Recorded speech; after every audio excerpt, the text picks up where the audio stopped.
by drinking from the cup of bitterness or hatred. We must forever conduct our struggles on the high planes of dignity and discipline. We must not allow our creative protest to degenerate into a physical violence. Again and again, we must rise to the majestic heights of meeting physical force with soul force. This marvelous new militancy, which has engulfed the Negro community, must not lead us to a distrust of all white people. For many of our white brothers, by evidenced by their presence here today, have come to realize that their destiny is tied up with our destiny. Come to realize that their freedom is inextricably bound to our freedom. And we cannot walk alone. And as we walk, we must make the pledge that we shall always march ahead. We can never turn back. There are those who are asking the devotees of civil rights, when will you be satisfied? Well, we can never be satisfied as long as the Negro is a victim of the unspeakable horrors of police brutality. We can never be satisfied as long as our bodies are heavy with the fatigue of travel. Cannot gain lodging in the motels of the highway and the hotels of the city. We can never be satisfied as long as the Negro's basic mobility is from a smaller ghetto to a larger one.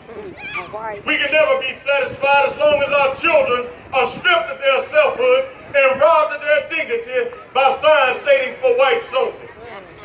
We can never be satisfied as long as the Negro in Mississippi cannot vote and a Negro in New York believes he has nothing for which to vote for. No, we are not satisfied, and we will not be satisfied until justice rolls down like water and righteousness like a mighty stream. I'm not unmindful. I'm not unmindful that some of you have come out of great trial and tribulation. Some of you have come fresh from narrow jail cells. Sound just like him. Some of you have come from areas where your quest for freedom, have left you battered by the storms of persecution, staggered by the winds of police brutality. You have been the veterans of creative suffering. Continue to work. Work with the faith that unearned suffering is redemption. So I say to you, go back to Mississippi. Go back to Alabama, go back to Louisiana, go back to South Carolina, go back to Georgia, go back to the slums and the ghettos of our northern cities. Knowing that somehow this situation can and will be changed.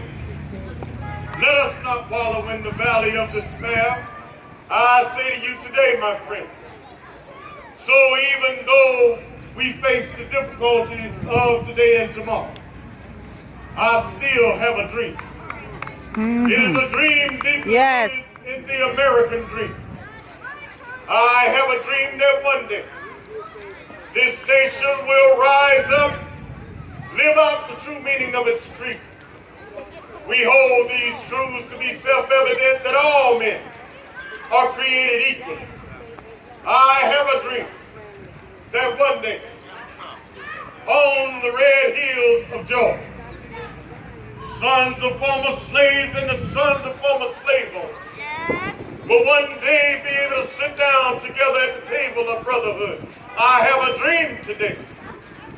I have a dream that one day, even the state of Mississippi, a state sweltering with the heat of injustice, sweltering with the heat of oppression, be transformed into an oasis of freedom and justice.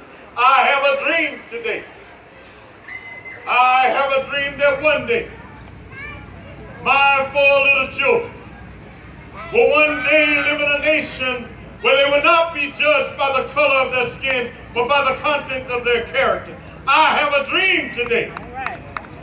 I have a dream that one day down in Alabama, all right now, with its vicious racists, with its governor having his lips dripping with the words of interposition and nullification. One day right down in Alabama, little black boys and black girls will be able to join hands with little white boys and white girls as sisters and brothers. I have a dream today. I have a dream that one day every valley should be exalted. Every hill and mountain should be made low, the rough places made plain, and the crooked places made straight. And the glory of the Lord should be revealed, that all flesh shall see it together. This is our hope. This is the faith that I go back to the South with. With this faith, we will be able to hew out of the mountain of despair a stone of hope. With this faith, we will be able to transform the jangling discourse of our nation unto a beautiful symphony of brotherhood. With this faith, we will be able to work together, to pray together, to struggle together, to stand up for freedom together, knowing that we will be freed one day. This will be the day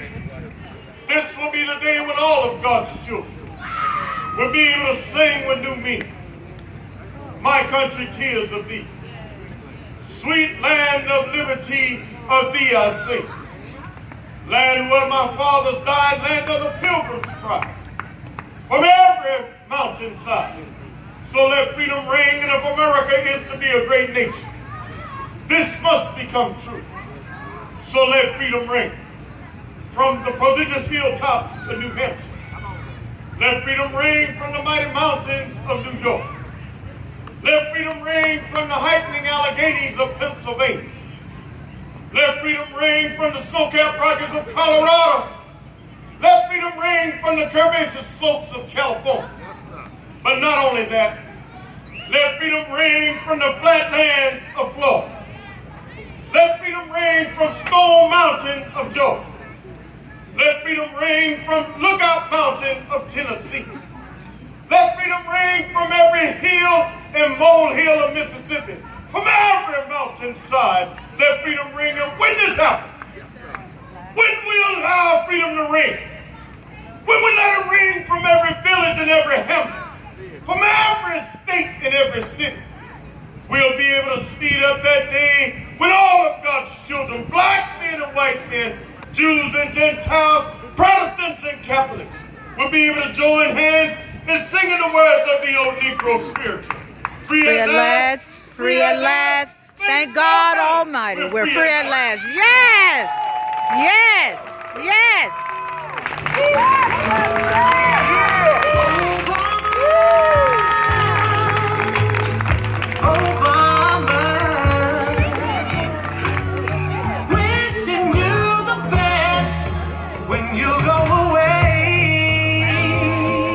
All right, this.